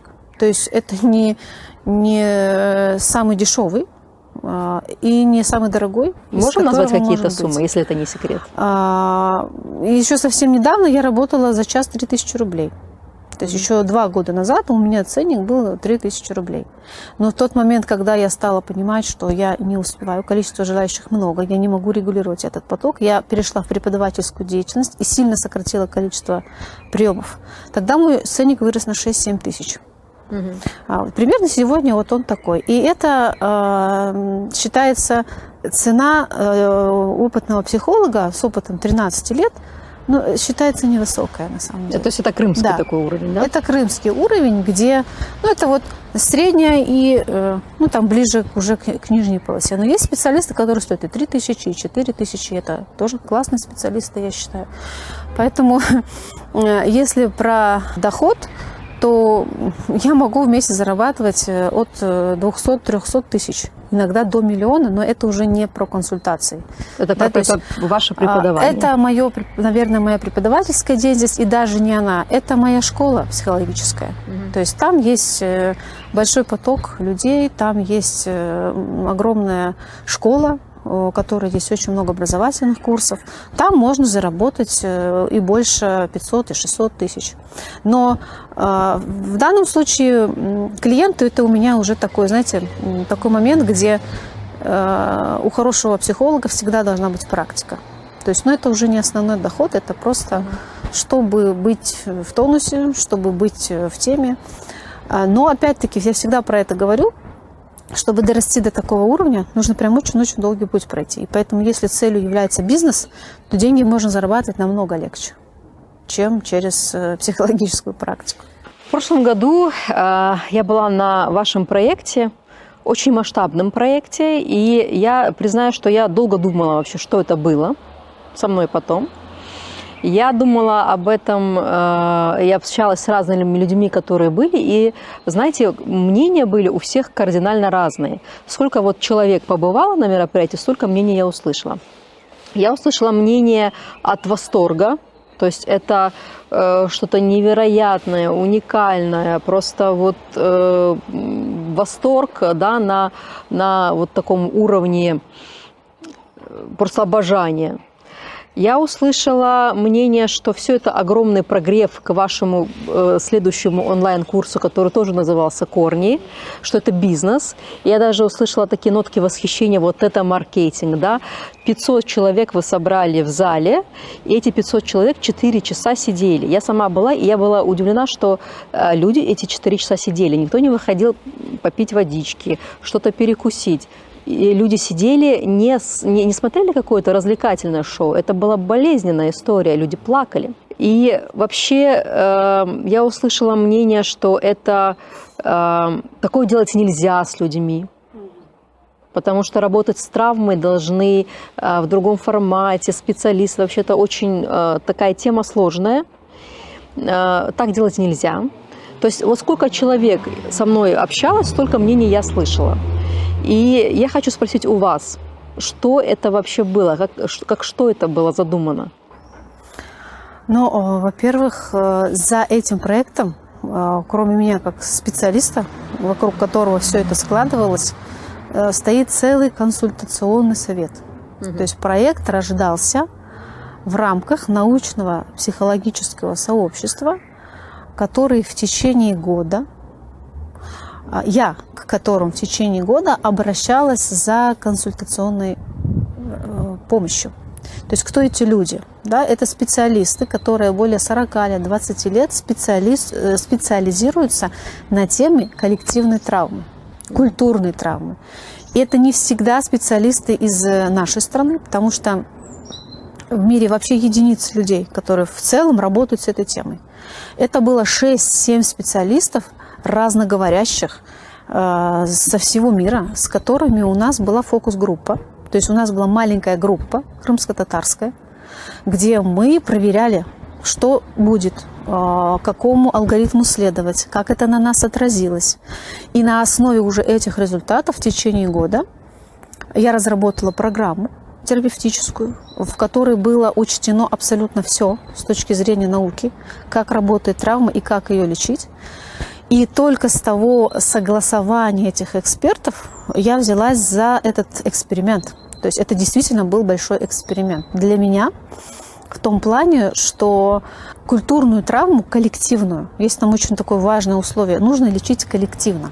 То есть оно не излечивается индивидуально в кабинете, потому что это случилось в толпе, и в толпе это должно излечиваться.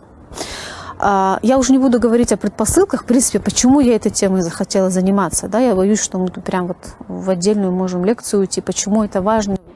Нет, сейчас вот давайте как-то больше... Я просто недавно увидела анонс, что у вас сейчас идет подготовка к корням 2025. Да. И я думаю, что у людей с прошлого года много вопросов. Конечно, да.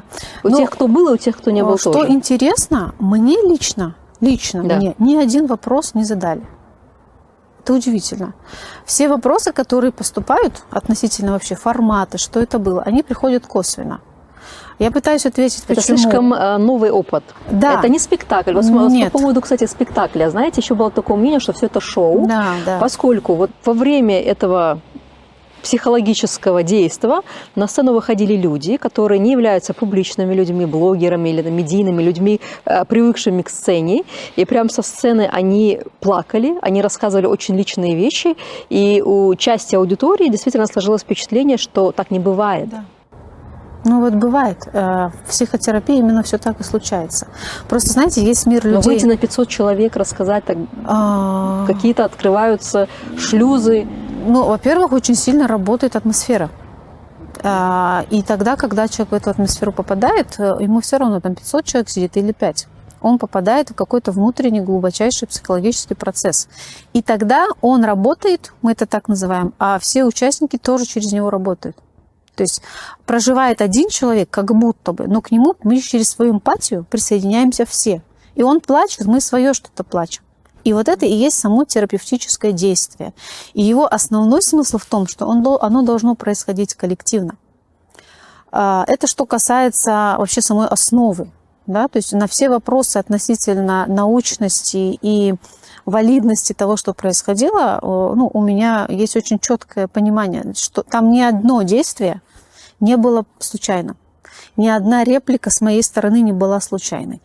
И это был такой большой риск, потому что я все думала, я же могу протянуть микрофон, а никто не выйдет. То есть я могу пригласить людей сыграть какую-то терапевтическую работу. Да. Они могут не согласиться. И у меня есть студенты, которых я обучаю, я им сказала, сядьте в первый ряд, если вообще никто не выйдет, я вас прошу, выходите, и, естественно, мы ничего не репетируем, мы ни о чем не договариваемся, но они просто знают, как себя вести в психотерапии. То есть они могут подключиться, они сели в первый ряд. Но мое было большое удивление, что не пришлось к ним обращаться, потому что были люди, которые вставали, но нужно сказать, что это люди, которые в психологии не первый день. Да? То есть они знают, что такое психодрама, они знают, что такое интервенции, они знают, что такое рефлексия. Они не психологи. Но я бы не пошла, знаете, вот при том, что я не боюсь аудитории, да, я не боюсь выйти на сцену, я бы не пошла. Оголиться. Да, кто-то плакать должен, на 500 человек, это кто-то должен это сделать. Серьезно, да. Кто-то должен это сделать. И когда вот человек там на сцене стоит, он по-настоящему это проживает через ролевую игру. Не через гипноз, не через медитацию, а через реальную ролевую игру. К нему присоединяется весь зал. И зал тоже что-то чувствует. И что второе, для меня это была исследовательская работа. Я вообще хотела посмотреть про будущее. Способны ли мы, крымские татары, видеть наше будущее? И в некоторых техниках, которые я применяла, были упражнения, в которых можно было вообще посмотреть. Получилось? Можно было продиагностировать. Получилось, но диагностика – это такая злая штука, мы ничего не можем там подделать. То есть вот оно как есть, и так оно и есть. И когда мы посмотрели в будущее, вы были участником этого мероприятия, вы увидели, что там мы видим, а точнее, что мы там вообще ничего не видим. Да. Это очень сильно объясняется тем, как работает коллективная травма. И говоря о том, бизнес или нет, я вам просто цифры приведу. Сам бюджет мероприятия, самый минимальный бюджет составлял 800 тысяч рублей. Только плакаты, которые мы развесили по городу, для того, чтобы... У меня был очень большой страх. откровенно. А вообще придут люди? Ну, мало ли что, они читают там... Но это не концерт, блог. это Да, не это не развлекательный, концерт. да, вы... Еще и за деньги. Да. Придут ли? Мне не было ни одного спонсора на это мероприятие. Я понимала, что мне нужно сделать самоокупаемый билет. 800 тысяч, из них 200 – это только были расходы на рекламу. На борды, которые мы видели. У меня была, конечно же, очень большая одержимость, что я должна собрать народ любыми путями. Люди должны прийти, я должна это им рассказать. Остальная часть это работа режиссера, 100 тысяч. Я заплатила человеку, который стоял за кулисами и все это делал. Я платила части артистов. Выступление одного артиста стоило 10 тысяч. Это как минимум. Я очень благодарна тем, кто просто пришел, поддержал, они спели, они ничего не попросили. Но были и те, которым я платила по полному чеку. Это были расходы оперативные. Это была куча команды, начиная от сайта, заканчивая кучей ассистентов, которые помогали, бегали. Никто не работал бесплатно в этом проекте, кроме меня. То есть я шла на это осознанно, я понимала, что мне достаточно покрыть эти расходы. Я просто, когда это людям говорю, они не понимают, что 800 тысяч – это же огромные деньги. Ну, как бы. Зачем это делать? С какой целью? Это точно бизнес-проект. Кто-то мне приписывал, что это вообще-то грант.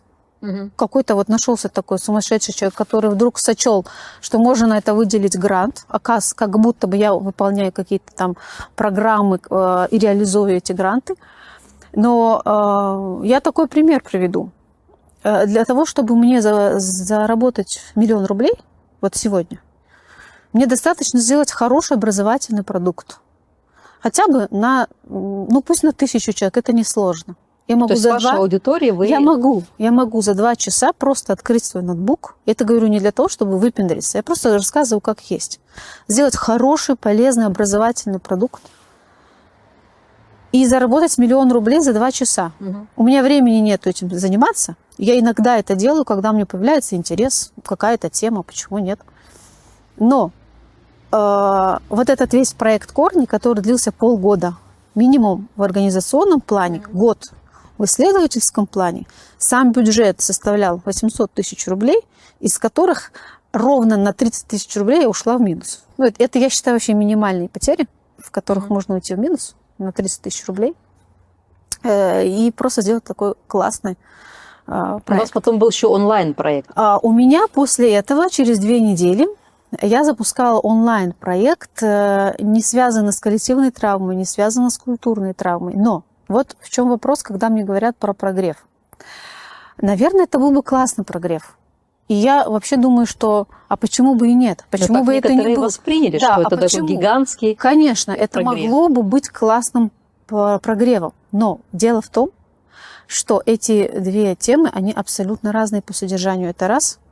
Во-вторых, то есть это не идентичные там нет, программы? Это разные программы, и там ничего в том проекте, который я продаю, всегда я его продаю в июне, там нету ничего связанного с крымскими татарами, там нет ничего связанного с корнями, связанными с Крымом. Это другое направление, которое называется трансгенерационное исследование семейной системы, в которой мы работаем, не привязываясь к какой-то национальности, к какой-то культуре. И в этой связи я хочу сказать, что люди, которые находятся в моей онлайн-школе, из них 30% это крымские татары. 70% нет. Это не крымские татары. И на самом деле, когда я делаю год сторисы, бесконечные видео, статьи о том, что будет корни в Крыму, с маркетинговой точки зрения я очень сильно теряю, на самом деле, потому что я сужаю нишу. Мне прямо говорят, мы на вас подписались, потому что вы психолог. Нам интересно потреблять ваш психологический контент. Вот это вот ваша тема корней, которая только для Крыма, она нам не очень-то интересна. А я год говорю о том, что вот будут корни. Я на эти 30% очень сильно отдаю внимание для того, чтобы этот курс сделать.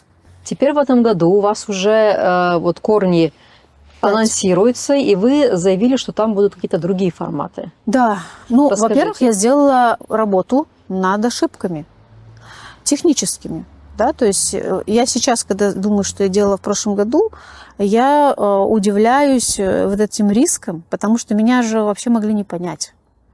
Там 2-3 человека не поняли, 10 человек не поняли, это переносимо. Но мне могли приписать что угодно. И я шла на очень большие риски, начиная от того, что я манипулирую сознанием людей, да, там, заканчивая тем, что там выполняю чей-то государственный заказ. Да. И я поняла, что я сделала его сильно психологизированным, и мне нужно сделать более еще понятный вариант. Лайтовым. Более лайтовый. Да, с тем же научным обоснованием, который там будет, но сделать его так, чтобы вот человек, который вообще не знаком с психологией, он тоже его понял. Потому что в прошлом году я рассчитывала в основном на людей, которые умеют рефлексировать, которые умеют аналитически мыслить, которые могут вообще потреблять вот эту психологическую информацию. В этом году я хочу сделать, чтобы это было вот максимально понятно для всех. Чтобы вот этого удивления, чтобы, знаете, мне не хотелось бы тратить силы на то, чтобы рассказывать, как это работает. Чтобы это поняли все те, кто даже не знает, как это работает, и не хочет знать. Ведь имеют люди право, они имеют право не знать, как работает вот эта кухня. Но почему они должны захотеть прийти на это мероприятие? Потому что для них это выгодно. В плане... Для меня вообще тема корней – это даже не только про какую-то, знаете, такую патриотичность, про какую-то национальную идею, где мы все время кому-то что-то должны.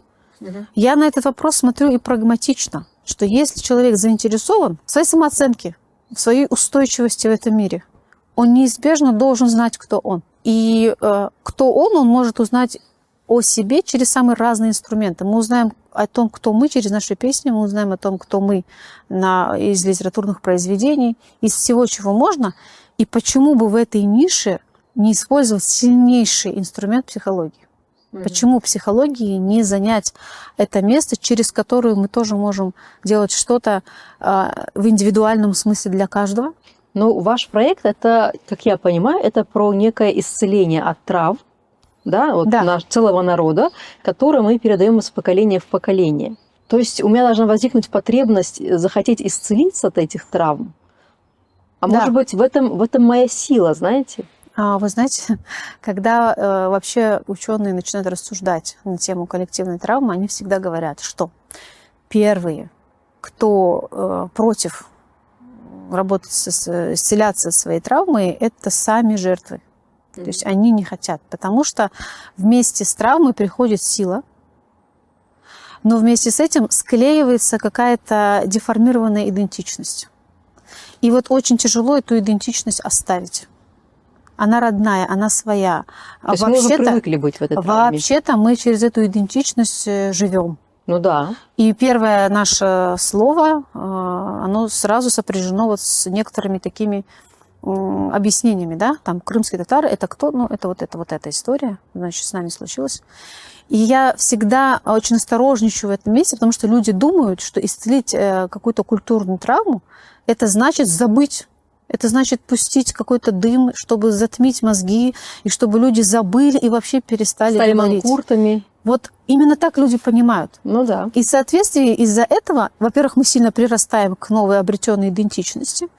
Очень не хочется. Это вызывает недоверие, от этого страшно. А в понимании психотерапии исцеление и травмы, из травмы, это значит не забыть, это значит помнить, но перестроить свою идентичность. Потому что в момент происхождения вот этого неприятного, страшного, я бы даже сказала, ужасного опыта у нас перекраивается не только система ценностей, у нас перекраивается ощущение «я». А проходит 80 лет, а ощущение «я» все еще там. Все еще там. И мы находим в себе этому подтверждение. То есть мы нашу реальность начинаем подстраивать под вот это свое внутреннее ощущение. А когда на кону стоит в целом вопрос сохранения, да, нации, то травма начинает становиться очень большой проблемой.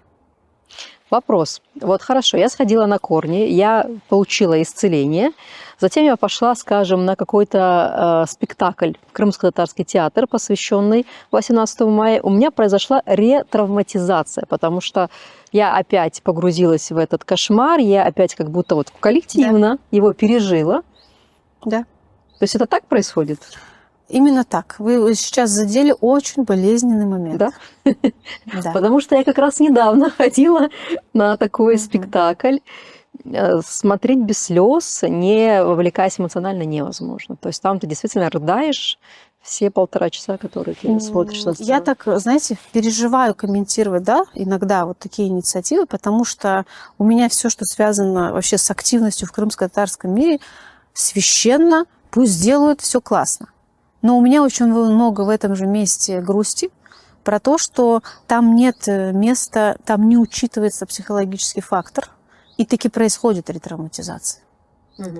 И все яркие картинки ужаса, они вторично повторяют и вновь дают нам все те же соматические. Я сейчас, знаете, если приводить примеры, то 3-е, 4-е поколение последствия депортации чувствуют сильнее, чем 1-е, 2-е поколение. То есть мы 3-е поколение. Так. Наши дети 4-е чувствуют его сильнее на соматическом уровне. Это просто десятки, это отдельная, наверное, книга, в которой вообще можно писать феномены, симптоматика, которая на телесном уровне, на эмоциональном уровне оставляет след в нашем бессознательном. И как мы это потом культивируем, передаем, это напрямую влияет не только на нашу национальную идею, на наше там чувство патриотизма. Нет, это очень сильно влияет вообще-то на наше здоровье. В том числе соматическое. И таки да, все картины, в которых не учтена психологическая основа, они имеют очень большой потенциал, чтобы просто, знаете как, один лечит, другой калечит. Вот. У меня были предложения некоторым нашим институтам, в том числе и театральным, про то, чтобы как-то давайте вот связки. Но не получился этот диалог, поэтому мы имеем, что имеем. Еще вопрос. Опять-таки, вы заявили, что вы будете презентовать книгу. Я знаю у вас уже как минимум несколько книг, да. Одна из них – это настольная книга мусульманки, это, скажем, религия в таком более чистом виде. Книга «Состояние Лейли» – это такая легкая женская психология. И теперь ваша 3-я книга – это вообще художественный фантастический роман. То есть вот это вот жонглирование жанрами, это вы себя пробуете в разных жанрах, либо это что это, почему такие разные книги? Я вообще по жизни очень практичный человек. И я не всегда люблю экспериментировать. То есть эксперименты для меня это скорее что-то сложное. Но я всегда исхожу от запроса. То есть есть запрос, его нужно решить. И если у меня нету каких-то навыков, то мне нужно вырастить эти навыки, чтобы этот запрос удовлетворить. Скорее я исхожу из запроса, нежели от внутреннего какого-то большого интереса к этому. Вот появилась настольная книга мусульманки. Я человек, который может творчески выражаться. Но эта книга, она энциклопедийная. Она как справочник. Да. Мне пришлось сжать всю свою лирическую художественную составляющую и писать в справочник. Потому что был запрос. Потому что я работала в женской аудитории, все пользовались интернетом. Я была в ужасе от того, что, оказывается, на территории всего постсоветского пространства нету ни одной книги на русском, написанной для женщин. Можете себе представить. И родился запрос, нужно срочно писать. Я ее написала. Что касается 2-й книги, то же самое. В какой-то момент я стала замечать, что какой кошмар с этими тревогами. Кого не возьми тревожность, бесконечные панические атаки. Что делать? А напишу-ка я, сделаю-ка я это доступным. Это сейчас вот потребность, в этом есть запрос. Роман родился точно так же. То есть я поняла, что мне нужно доносить некоторые смыслы для людей. Я не могу это делать привычным и понятным мне способом. Точнее, я могу это делать еще 100 лет. Но то, на какие масштабы я претендую, про то, как я хочу это доносить людям, этого недостаточно. Мне нужно измениться. То есть мне нужно попробовать что-то, что я не делала раньше, потому что есть запрос. Это мой запрос внутренний. А навыки – это дело постижимое. То есть их можно... Я вообще верю в то, что человек может развить в себе не все, но огромное количество компетенций, которые ему могут быть пригодны. Так и вот роман. То есть я почувствовала, что вот просится, надо. Я попробовала туда делегировать, не берут. Идеи рассказала. То есть вы пробовали обращаться Конечно, к писателям? Я писателей вдохновляла бесконечно. А пишите, напишите. А вот так, да я проспонсирую. Никто не хочет. Значит, будем писать. Хочешь сделать, сделай сам. Да, сделай сам. Так, и будет презентация тоже Я бы хотела, да, потому что сама, во-первых, надо сказать, что эта книга, это про Это продолжение работы с темой корни. Мгм. Для меня эта книга – это как способ зайти в дом каждой, ну, как минимум, крымской семьи, как минимум, молодой, зайти к молодежи и рассказать им что-то очень важное. В этом месте я самокритична. Я понимаю и часто задаю себе вопрос, а немного ли ты на себя взяла, что вот у тебя такая идея – зайти в каждый дом, что-то там им рассказать. Но когда ты очень сильно сверяешься со своими намерениями, там как-то легче отвечать на эти вопросы. Для чего? Почему? Я вот почему-то верю. Я почему-то верю, что я могу какие-то смыслы общие, важные донести. А там уже выбор. Люди смогут принять, кто-то не примет. И я тоже к этому нормально отношусь. И, наверное, лучшей такой возможности обыграть и красиво об этом рассказать, как сама история с корнями, у меня не будет. То есть я планирую встретиться там с большой аудиторией, увидеть много людей, естественно, провести всю эту терапевтическую работу и принести эту книгу как продолжение этой работы. То есть это не просто фантастический роман, чтобы он был.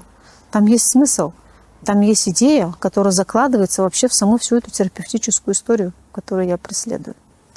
Вот.